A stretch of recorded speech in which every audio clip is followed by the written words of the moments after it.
presencia universitaria, la entrevista. Un punto de encuentro para el análisis y la reflexión.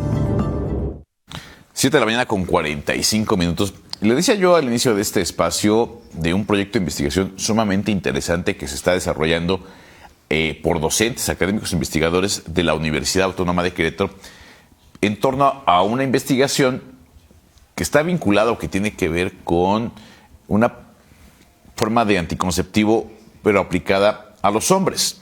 Y de ahí que hemos invitado, y muy amablemente, la directora de tesis de este proyecto de investigación nos ha acompañado para platicar en primera persona en torno a ello.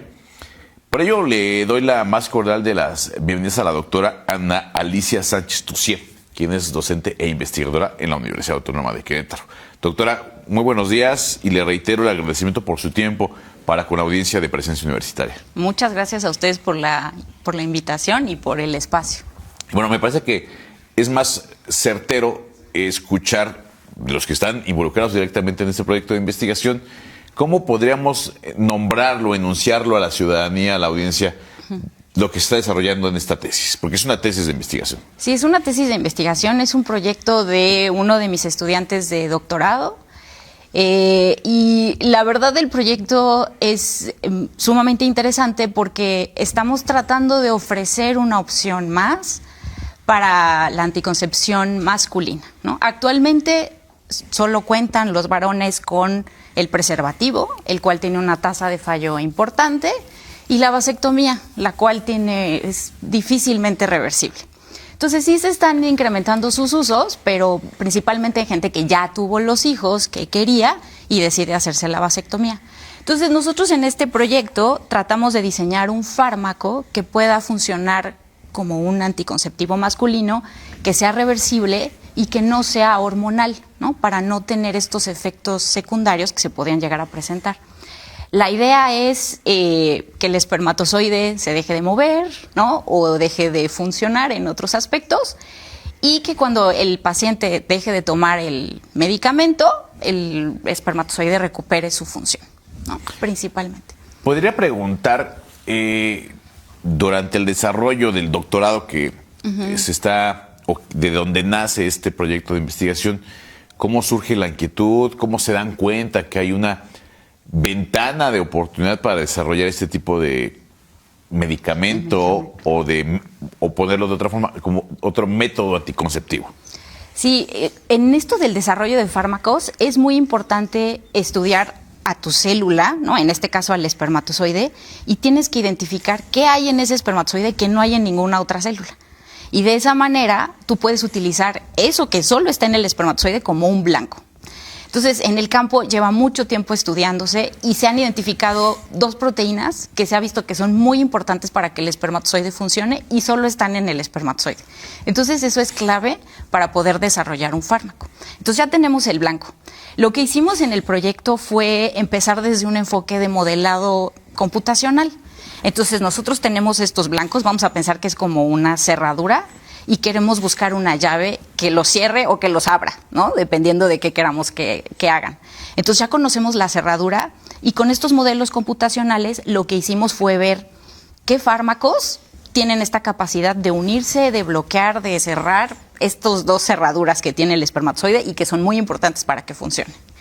Entonces se hizo todo este trabajo en la computadora y se identificaron más o menos como 45 fármacos que ya están aprobados por la FDA, que se usan para otras cosas y que en la computadora vemos que podría tener estas alteraciones en estas moléculas claves del espermatozoide. Es decir, que podrían funcionar como una llavecita que podría estar bloqueando esta cerradura en el espermatozoide y podría dejar de funcionar en cierto momento. Cuando habla usted, doctora, de que deje de funcionar el espermatozoide, ¿sería matar el espermatozoide, aletargarlo, no sé? Sí, dentro de estas pruebas funcionales, una que se utiliza mucho es ver la vitalidad de los espermatozoides, la movilidad, ¿no? Una de las cosas que nos interesan también es que el espermatozoide no nade y por lo tanto no pueda llegar a fecundar. Y otra más, que ya es un poquito más particular del tema, es la reacción acrosomal, ¿no? O sea, el espermatozoide cuando llega al óvulo tiene que liberar unas enzimas para poder atravesarlo y poderlo fecundar. Y entonces hay varios procesos donde se inhibe esa liberación de enzimas y no se puede fecundar. Entonces ese es otro de los blancos que tratamos de entender o de atacar en esto de la funcionalidad espermática. ¿Hay alguna otra investigación que se está realizando con el mismo objetivo de lograr un método anticonceptivo para los hombres, no solamente en Querétaro, sino en México o en otra parte del mundo, doctora? Sí, la verdad es un interés internacional. De hecho, hay convocatorias internacionales que te dan, ¿no? Que te fondean, ¿no? Te dan dinero para hacer investigación en el campo. Y hay muchos grupos muy fuertes internacionales que ya están avanzando también en identificar otras moléculas, ¿no? Entonces sí, hay competencia y eso es una buena noticia porque puede ser que haya más opciones, ¿no? En un futuro para los varones de cuándo decidir tener hijos y cuándo no. Una pregunta que podría ser muy laxa. ¿Por qué se ha tardado tanto la ciencia en desarrollar métodos anticonceptivos para los hombres? Bueno, es una pregunta un poco polémica, ¿no? Siempre se han diseñado para el sector femenino, muchos son hormonales, tienen muchos efectos secundarios y no se ha investigado tanto en lo masculino. Otro factor que también es importante considerar es que el espermatozoide es una célula complicada, es una célula pequeña, que se mueve, que no expresa genes. Entonces es un reto para cualquier biólogo celular entenderlo. Hay muchos procesos muy básicos del espermatozoide que se describieron desde los 60 y todavía no entendemos bien cómo funcionan. Entonces, esa ha sido una limitante, ¿no? Pero también hay un factor social que yo creo que ha limitado un poco y cultural, incluso hasta ¿no? Cultural, sí, ¿no? sí, no lo niego. Ahora bien, hablando de este proyecto de investigación, que evidentemente coloca a la Universidad Autónoma de Querétaro pues, en un referente internacional por lo que se está desarrollando. Ya se ha aprobado en laboratorio. ¿Qué se prevé en los próximos años en torno a este proyecto de investigación, doctora? Sí, aquí hay que tener mucho cuidado porque se ha hecho como mal uso de la información, ¿no? O sea, extrapolado. Interpretado tal vez de forma errónea por parte de la audiencia o de los lectores. Lo quiero ver como un punto de vista entusiasta, ¿no? De la sociedad, pero sí hay que ser muy cautelosos. Ahorita lo que llevamos del proyecto es el estudio in silico, ¿no? El estudio en la computadora que nos dice modelo llave cerradura, más o menos qué moléculas se podrían estar uniendo a estas cosas que solo están en el espermatozoide. Y nosotros hemos hecho pruebas en el laboratorio, ¿no? Con el espermatozoide, agregándole estos compuestos, y justo hemos visto esto de la reacción acrosomal, vitalidad, motilidad, pero no más allá, ¿no? Estamos como en las fases iniciales del proyecto, hemos tenido resultados podemos decir que laboratorio alentadores. De computadora, por decirlo de alguna forma. Sí, o sea, el computador, ya tenemos algo de avances en el cómputo y in vitro, ¿no? Podríamos decir claro. In vitro, pero no hemos hecho ningún modelo in vivo, ¿no? Que nos podría decir cosas sobre los efectos secundarios o la vía de administración. O sea, tenemos ideas de cómo podrían funcionar, pero todavía estamos lejos de llegar a materializarlo más allá. Sí.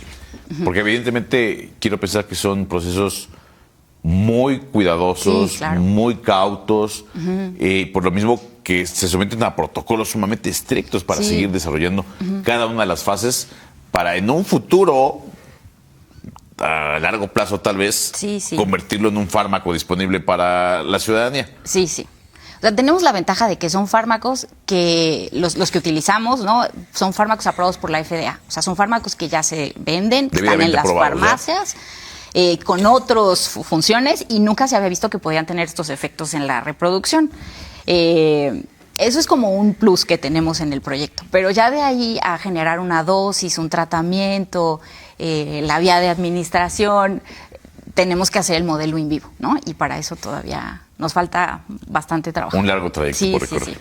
En México, ¿han detectado ustedes que haya otro proyecto de investigación similar que tenga como finalidad elaborar este tipo de fármacos? Hay un grupo muy bueno en la UNAM, ¿no? Que está colaborando de manera internacional con unos argentinos. Ellos tienen resultados preliminares muy interesantes. Ellos ya tienen el avance en el modelo in vivo. Entonces, ellos podrían proponer, ¿no? Un compuesto de manera más pronta que nosotros, ¿no? Al menos. Pero bueno, pues ya hay algo que ya se ha hecho de forma similar. Sí, sí. Y resulta interesante, lo insisto, que sean los docentes, los académicos de nuestra universidad que estén dando estos pasos que son, sin duda, referentes en el mundo de la ciencia. ¿Es correcto, doctor? Sí, claro. Pues bueno, doctora, le agradezco mucho su tiempo. ¿Alguna consideración final a manera de cierre en esta charla para la audiencia de Presencia Universitaria? No, pues nada más agradecerles el espacio, ¿no? Y destacar la importancia, ¿no? De hacer investigación en las universidades, ¿no? Porque a final de cuentas es la base de cualquier economía, ¿no? El generar ciencia y tecnología. Y es algo de lo que hemos platicado mucho, que lo que se haga en el laboratorio se traslade para un beneficio social, que no sé qué, como en el mundo de las ideas, o voy a llamarlo de esta forma, en la filosofía científica, ¿no? Que lo que se hace del laboratorio salga y se traduzca en un beneficio. Sí, sí, claro. Bueno, pues muchas gracias a la doctora Analicia Sánchez Tucié, docente investigadora de la Universidad Autónoma de Querétaro. Muy buena pausa y regreso con más.